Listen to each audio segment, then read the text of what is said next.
भारत को यूएन में आया गुस्सा, अध्यक्ष को ही घसीटकर पीटने लगा भारत। दिखा दी क्या है हिंदुस्तान की ताकत। पूरी खबर जानने के लिए अंत तक बने रहिएगा दोस्तों। आज हम आपको इस वीडियो में भारत की ताकत का एहसास करा देंगे। दोस्तों, भारत दुनिया का सबसे शांति प्रिय देश है, ये सब जानते भी हैं और मानते भी हैं। भारत विश्व गुरु की भूमिका में हमेशा से सबको शांति के रास्ते पर चलना सिखाता रहा है।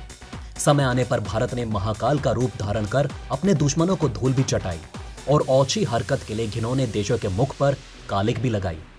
आज की खबर सुनकर आपको इस बात का पक्का भरोसा हो जाएगा कि भारत आज एक सच्चे विश्व गुरु के रूप में खड़ा है, जहां वो शांति के लिए भी सबसे आगे है और दो मुहे देशों के लिए भी। आज की ये खबर आपको उछल जाने पर मजबूर कर देगी, जिससे आपको भारत की ताकत का भान हो जाएगा।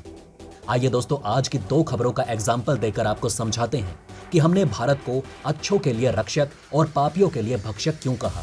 पहली खबर में दोस्तों हम आपको बताएंगे कि आज कैसे दुनिया भारत को शांति का दूत समझ रही है। इसके सबूत आपको पहले भी मिल चुके हैं, जब एक साथ दर्जनों देशों ने भारत के सामने मदद मांगी और भारत ने पूरा की। आज एक और आवाज उठी है जो आपके रोंगटे खड़े कर देगी।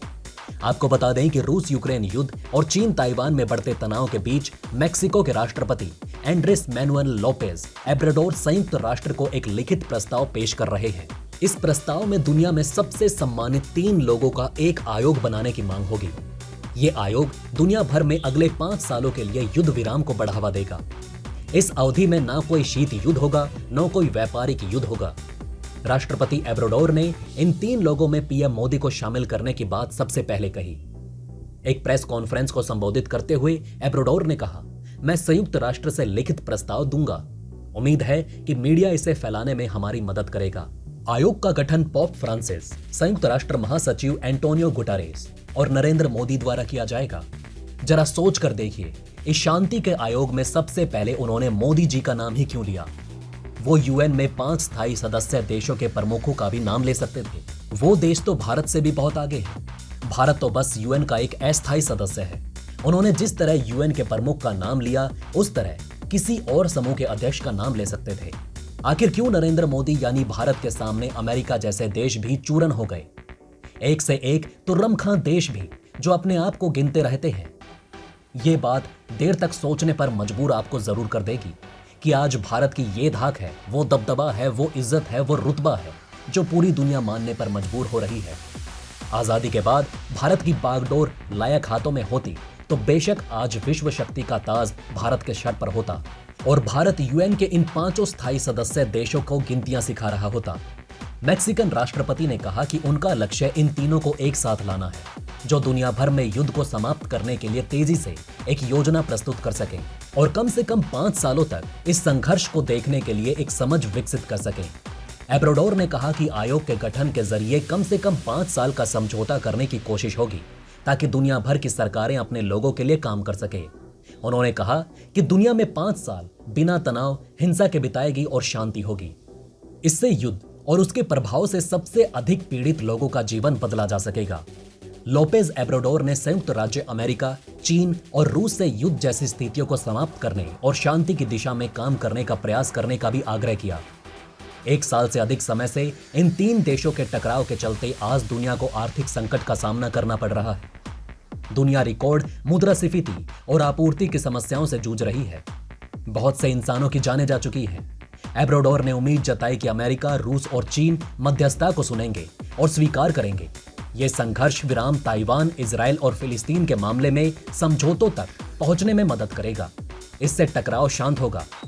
तो दोस्तों, ये तो थी इस वीडियो की पहली खबर, जब भारत विश्व गुरु की भूमिका में था। अब ये दूसरी खबर आपको भारत की ताकत का एहसास दिला देगी। यूनाइटेड नेशन सिक्योरिटी काउंसिल यानी कि यूएनएससी में भारत के तीखे तेवर को देखकर ड्रैगन बुरी तरह से सकपका चुका है। चीन पर कटाक्ष करते हुए भारत ने यूएनएससी की बैठक में आतंकवाद के मुद्दे पर चीन को बुरी तरह से धोया और चीन की अध्यक्षता में चल रही बैठक के दौरान भारत ने कहा कि यह काफी खेदजनक है कि तमाम सबूतों के रहते हुए और सबूतों के आधार पर पेश किए गए प्रस्ताव को देखने के बाद भी चीन के द्वारा दुनिया में कुछ सबसे कुख्यात आतंकियों को ब्लैकलिस्ट करने में दोहरा रवैया अपनाया जाता है।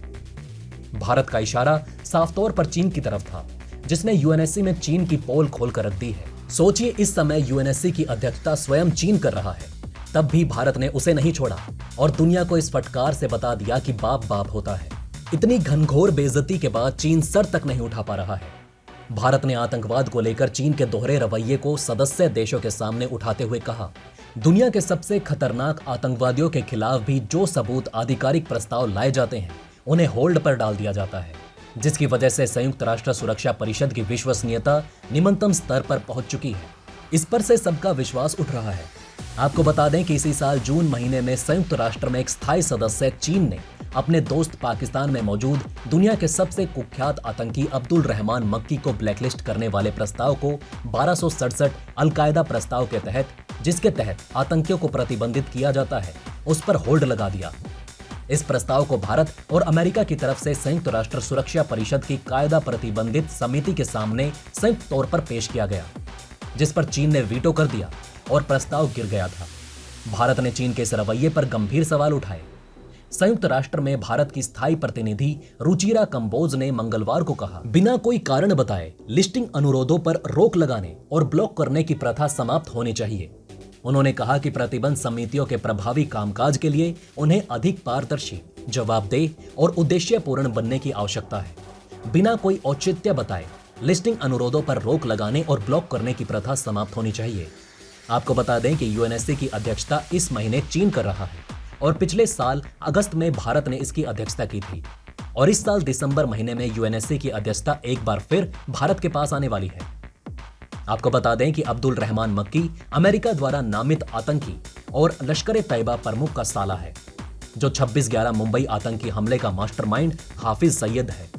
ये पता चला था कि नई दिल्ली और वॉशिंगटन ने संयुक्त राष्ट्र सुरक्षा परिषद की 1267 ISIL और अलकायदा प्रतिबंध समिति के तहत मक्की को वैश्विक आतंकवादी के रूप में नामित करने का एक संयुक्त प्रस्ताव रखा था, लेकिन बीजिंग ने अंतिम समय में इस प्रस्ताव पर रोक लगा दी। दोस्तों, आपको बता दें कि इससे पहले मई 2019 में भारत ने संयुक्त राष्ट्र में एक बड़ी कूटनीतिक जीत उस वक्त हासिल की थी जब वैश्विक निकाय ने पाकिस्तान स्थित जैश-ए-मोहम्मद के प्रमुख मसूद अजहर को वैश्विक आतंकवादी के रूप में नामित कर दिया था। नई दिल्ली की तरफ से यूएनएससी में मसूद अजहर को आतंकवादी घोषित करने के लिए करीब 10 साल पहले यूएनएससी में प्रस्ताव पेश किया गया, जिससे चीन पहले कई बार रोक चुका था। आपको बता दें कि यूएनएससी का स्थायी सदस्य होने के नाते चीन के पास वीटो का अधिकार है और चीन पाकिस्तानी आतंकवादियों को अक्सर बचाता रहा है। चीन एकमात्र सदस्य देश है जिसने मक्की को आतंकवादियों की ब्लैक लिस्ट में डालने पर वीटो अधिकार का इस्तेमाल किया। इस समिति में सभी प्रस्ताव सर्वसम्मति के लिए जाते हैं।